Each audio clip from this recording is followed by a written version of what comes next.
Bonjour les passionnés, Jonathan de la chaîne Spirituosité. Aujourd'hui, le Nika from the Barrel, 40e anniversaire, extra mariage, euh, fraîchement arrivé grâce à l'agence d'importation Bella Vita. Donc, qui nous propose habituellement les produits de Nika, mais là, cette 40e anniversaire-là, extra mariage, est un peu plus spécial. Donc, ça fait déjà 40 ans que Nika from the Barrel existe, ce produit-là existe. Il se trouve à être un assemblage de différents whiskies, tant que des whiskies d'orge maltée que des whiskies de grains de différentes distilleries, dont Nika, mais aussi de la distillerie Ben Nevis en Écosse. C'est pour ça qu'il n'y a pas la mention whisky japonais dessus. Ils n'ont pas le droit de le mettre parce que ce n'est pas strictement des whiskies distillés au Japon. Donc, pour le extra mariage, c'est un peu le même principe. Une centaine de fûts qui ont été sélectionnés pour faire un assemblage, mélangés ensemble et remis en barrique pour terminer la maturation puis permettre un certain mariage des saveurs. C'est assez répandu là, de faire ça, là, de remettre en barrique un peu pour le temps que tous les arômes puis les saveurs se marient bien. D'habitude, Nika font ça pendant 3 mois pour le Nika from the Barrel, ce produit-là.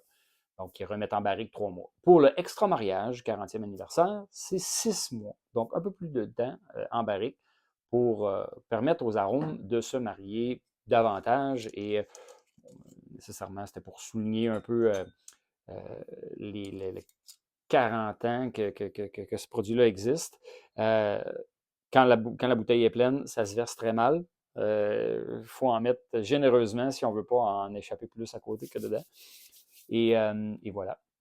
51,4% d'alcool sur une bouteille de 500 ml.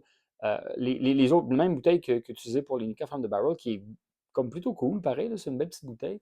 Et personnellement, moi, le Nika from the Barrel, c'est un produit que j'ai beaucoup aimé, pas très cher. Celui-là ici, 80 $ pour le extra mariage, qui est vraiment très, très accessible. Le Nika from the Barrel aussi est dans ces prix-là, fait que vraiment, on a bon, un beau petit clin d'œil. Pour vrai, ça vaut la peine. Le Nika from the Barrel est déjà très bon. Comme j'ai fini ma bouteille, je n'ai pas pu faire une comparaison A et B, mais quand même, je vais vous décrire l'expérience de ce whisky-là du mieux que de ma connaissance. Donc, on a un superbe nez. On est dans l'équilibre, la douceur quand même, mais c'est un équilibre entre la douceur et un petit peu de robustesse quand même. À 51,4% d'alcool, on a quand même, on le sent. On a aussi une belle petite pointe au nez dès qu'on plonge. On a un petit peu de tourbe. C'est assez discret, mais c'est en arrière-plan, mais c'est là.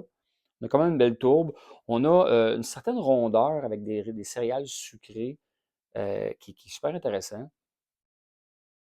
En arrière-plan, on a la tourbe, le haut, le fait que le taux d'alcool soit un peu plus haut nous apporte un peu d'épices.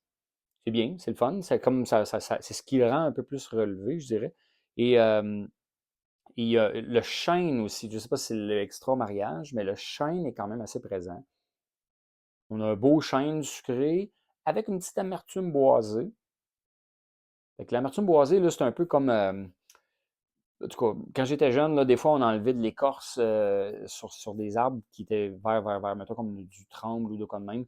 Puis le petit jus qu'il y a, là, c'est comme un peu amer. Fait que c'est même que je le reconnais, là, une espèce d'amertume boisée d'un bois encore qui a de la sève dedans. Fait que, c'est une amertume typique, typique que je vois souvent dans les whiskies, là. Sinon aussi, on a quand même une belle petite vanille en arrière-plan qui est super agréable. Fait que le nez est complexe. Il y a quand même une belle densité d'arômes. Quand même facile à décortiquer. Il n'est pas trop agressant. Super agréable. Et le petit côté tourbe vient donner une petite complexité supplémentaire. Je cherchais, parce que quand j'ai commencé à le découvrir, j'ai cherché sur le web où il mentionnait qu'il mettait du malt tourbé là-dedans, puis je ne l'ai pas vu. Mais clairement, on a une mini empreinte, une mini caractère de tourbe dans ce whisky-là. Ça, c'était pour le nez. Maintenant, on plonge. Santé. Hmm. Surprenamment doux au palais. Au nez, on avait quand même une belle présence, une belle densité. Au palais, plus doux un peu, plus souple, plus discret. Pas totalement discret, pas fin, presque un whisky fin, mais il est plus smooth un peu que ce qu'on pouvait s'y attendre. On a une belle chaleur en descente. En bouche, c'est c'est souple, c'est délicat. La chaleur est en descente, puis la rétro-olfaction qu'on a est épicée. Fait que ça vous donne un petit peu le profil de la sensation qui se passe. Aussi, après, on a vraiment des relents de chêne encore humide, de chêne encore vert là, qui n'a pas séché. Fait qu'on a quand même du bois qui ressort un petit peu de ce whisky-là. On a, euh, on a un petit côté floral en bouche que j'avais moins au nez. Floral style miel de trèfle, parce que c'est sucré quand même, mais c'est un petit côté floral, même un petit peu herbal aussi, mais herbal un peu plus discret. Chêne sucré, on a une belle amertume boisée encore. Un petit côté, le petit côté vanille en bouche se présente plus comme des petits biscuits sablés, là.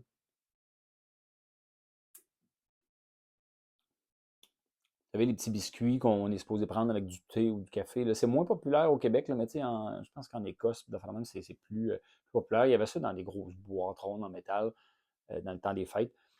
Je suis pas fan de biscuits sablés, mais c'est un petit peu ce goût-là qu'on a un petit peu en bouche aussi. C'est ça, c'est presque délicat, mais ça ne l'est pas tout à fait. J'ai connu des whiskies plus fins un peu. La tourbe est là aussi en bouche, là, puis je vais y retourner un peu pour essayer de la décrire un peu mieux.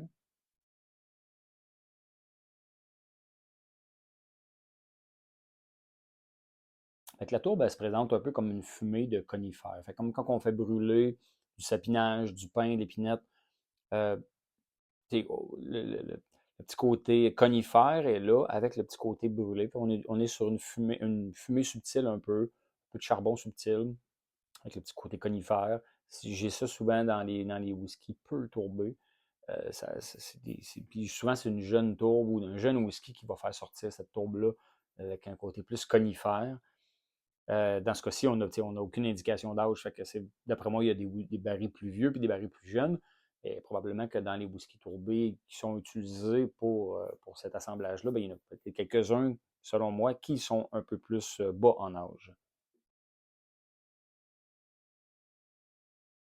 Texture moyenne, c'est pas très aqueux, puis c'est pas très huileux, c'est entre les deux, une texture correcte. On a aussi une finale qui est quand même moyennement chaude. C'est pas une finale chaude, c'est une finale moyenne, mais ça tient quand même assez longtemps. C'est quand même agréable. On a les épices, on a le côté chêne, le petit amertume de bois qui ressort, avec le petit côté sucré qui fait penser à du miel chaud qui remonte là, longtemps quand même après. Fait que la finale est quand même longue, mais est moyennement intense. Fait que c'est pas trop chaud, mais c'est bien. On a comme une belle continuité entre deux gorgées de ce que ce whisky apporte. Fait que le nez, personnellement, le nez est vraiment très bien. C'est le nez qui me séduit le plus. Au palais, c'est bien, c'est correct. Là. J'ai pas y a rien de négatif à dire, mais le nez de ce whisky-là est particulièrement agréable et invitant. Et en retournant comme ça, le petit côté herbal revient plus un peu, puis le petit côté conifère de la tourbe, là, je le reconnais maintenant au nez. Mais c'est ça, le nez avec la petite vanille en arrière-plan est vraiment, vraiment, vraiment très agréable. Donc, voici pour le Nika From the Barrel, 40e anniversaire, extra mariage, whisky à 80 $, vraiment très bien côté qualité-prix. Santé!